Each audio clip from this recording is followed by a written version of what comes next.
যেই দিকে তাকাই শুধু সুন্দর আর সুন্দর, তুমি দয়াল নবী তাইলে কতই না সুন্দর।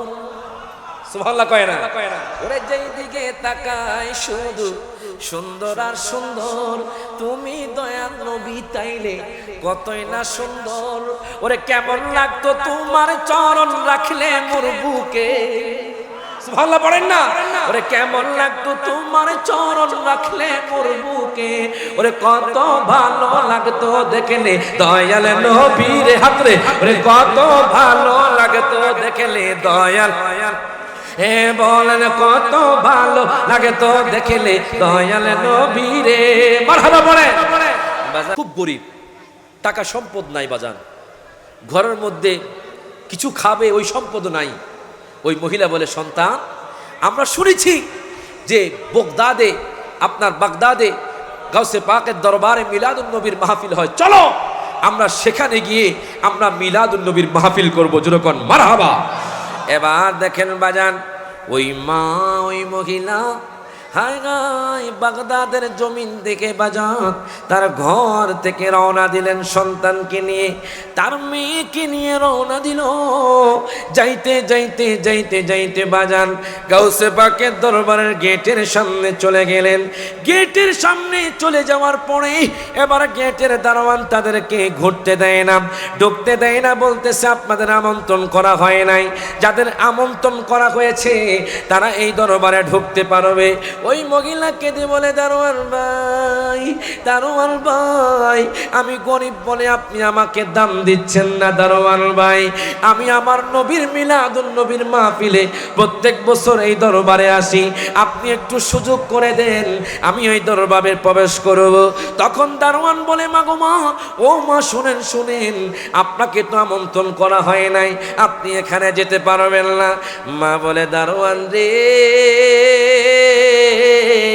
আমি তো দয়াল নবীর পাগল। জোরে কয় না সুবহানাল্লাহ? আমি তো দয়াল নবীর পাগল, আমি তো মায়ার নবীর পাগল। ওই মা বলে, আমাকে একটু ঢুকতে দাও, আমার তত সম্পদ নাই যেই সম্পদ দিয়ে আমি মিলাদুন নবীর মাহফিল করব।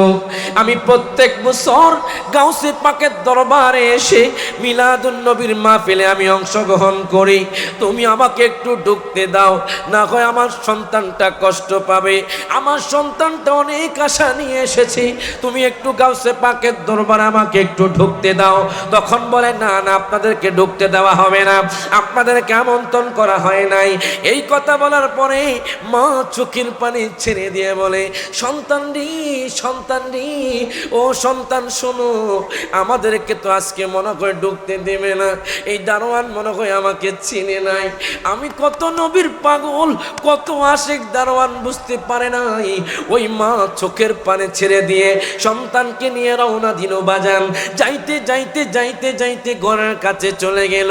মেয়ে ডাক দিয়া কয়, মাগো মা, মাগো মা, ও মা, আজকে আমাদেরকে ঢুকতে দেওয়া হয় নাই, আজকে মিলাদুন নবীর মাহফিল আমরা কোথায় করব? মিলাদুন নবীর মাহফিল কেমনে করব? আমাদের ঘরে তো খেজুরও নাই। মা বলে, আমি খেজুর নিয়ে আসছি। কি হয়েছে? গাউসে পাকের দরবারে ঢুকতে পারি নাই তো কি হয়েছে? আমি আমার ঘরে তোমাকে নিয়ে নবীর মিলাদুন নবীর মাহফিল করব। আরো জোরে কও সুবহানাল্লাহ। মেয়েকে দেখে তো কয়, মাগো মা, মাগো মা, ও মা, ঠিক আছে আপনি খেজুর নিয়ে আসেন। এখন মা খেজুর নিয়ে আসলো বাজান। খেজুর নিয়ে আসার পরে এবার মা ঘরের মধ্যে প্রবেশ করলেন, সন্তানকে নিয়ে প্রবেশ করলেন। ডাক দিয়া কয়, সন্তান রে, চলো আমরা নামাজ আদায় করি। মিলাদুন নবীর রাতে আপনি নামাজ পড়বেন, মিলাদুন নবীর রাতে আপনি কোরআন তেলাওয়াত করবেন, কোনো খারাপ কাজ করবেন না। দেখেন ওই মা নামাজ পড়লেন, 5 ওয়াক্ত নামাজ, এবং রাতের গভীরে তাহাজ্জুদ নামাজ পড়তেছেন, আর দয়াল নবী শানমান বয়ান করতেছেন। হায় গায়, হঠাৎ করে রাতের গভীরে তাহাজ্জুদ নামাজ পড়ার পরে বাজানদের দরজার মধ্যে কে যেন আঘাত করে, কে যেন আঘাত করে দরজার মধ্যে। এখন মা বলে সন্তানদের যাও তো দেখো, দেখো আমাদের ঘরের মধ্যে কে আসছে। এই গরিবালয় কে এসেছে, আমার ঘরে তো কেউ আসার কথা নয়। দরজা খুলে দেখে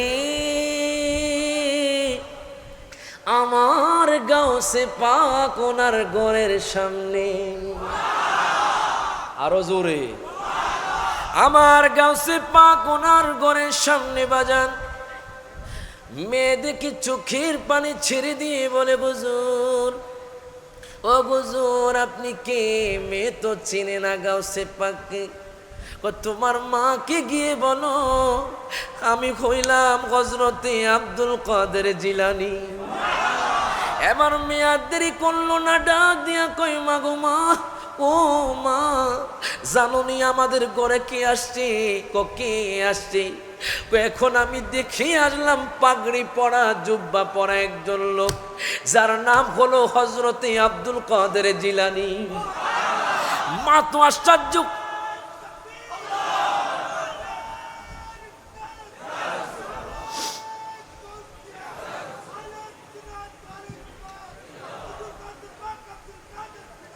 জুরকন মারহাবা।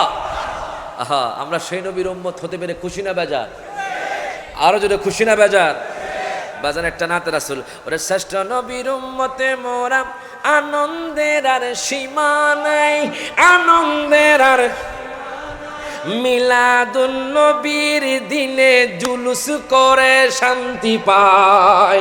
হাত তুলে কোন ঠিক না বেঠে? দেখবেন জুলুস করে আসবেন, মনে একটা শান্তি লাগে, ঠিক কিনা? ঠিক কিনা? গত জুলুসের দিন আমি অসুস্থ ছিলাম। আমার আব্বাজি, আপনার শ্বশুর আব্বাজি, আমি তো বিবাহ করেছি বাজান হবিগঞ্জের জমিনে, মারহাবা কর। উনি অসুস্থ, উনি ফোন করে বলে আমার জ্বর।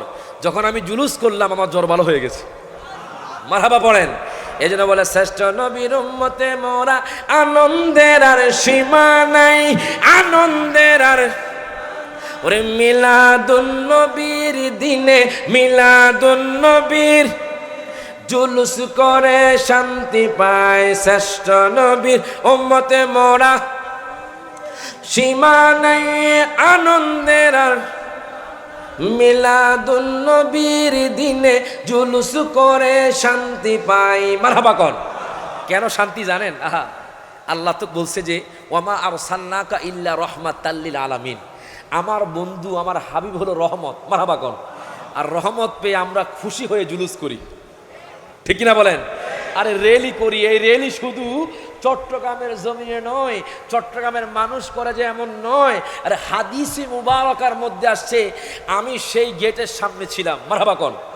হাদিসে মুবারকার মধ্যে আসছে ওই যে নবীজি মক্কাতুল মুকাররমা থেকে মদিনাতুল মুনাওয়ারা হিজরত করে গেলেন, বাবুল হিজরত যে গেটটা আছে সেই গেটের সামনে আমি নামাজ পড়েছি বাজান।